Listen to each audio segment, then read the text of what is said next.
Mapagpalang araw po sa ating lahat. Ako si Godfrey Quizon and this is my devotion for today, July 18. And ang topic po natin for today is bakit ka dapat magpasalamat sa passive obedience ni Kristo. So, ang ating concept natin is passive obedience. So, passive obedience daw po refers to Christ's willing submission to suffer and bear the penalty for our sins.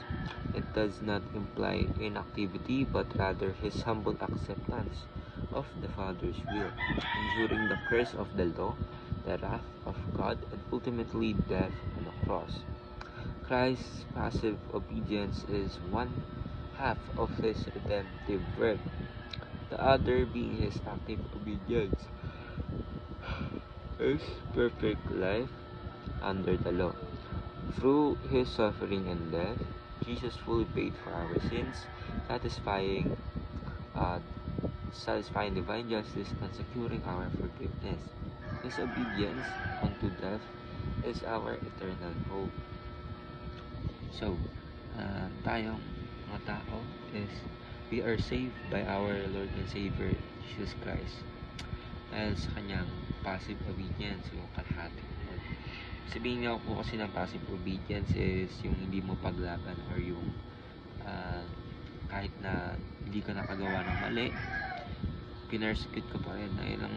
Ayun ang nangyari po sa ating Panginoon sa Kristo, na kung saan marami siyang pwedeng ibaba ng mga anghel dahil siya nga po ay Diyos para po tapusin tayong mga tao.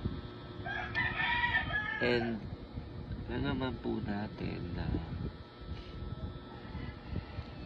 ang ating Panginoon sa Kristo, kahit na po pinapahirapan siya, minamak siya, diba, almost dead na po siya nung siya po ay pinako sa cross, pero he chose to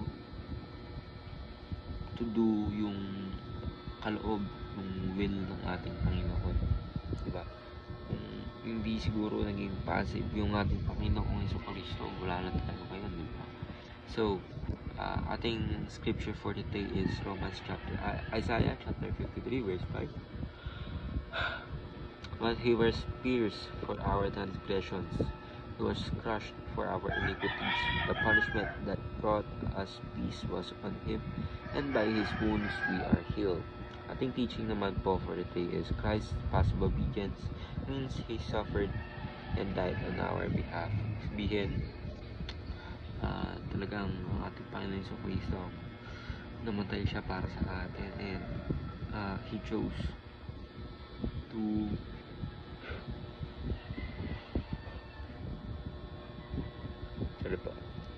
break. So, chose to love us, diba? Mahal na mahal po tayo ng ating Panginoon sa Kristo, na bumaba siya sa langit para tayo po ay ligtas lahat.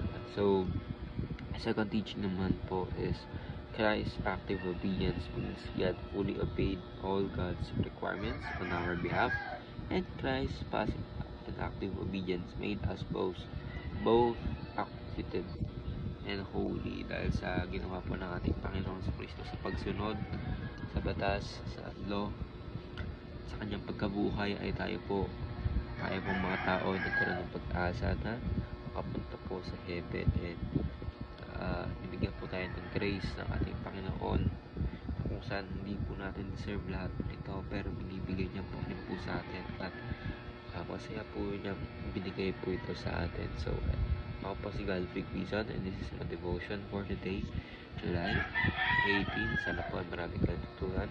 Yan lang po, ay God bless.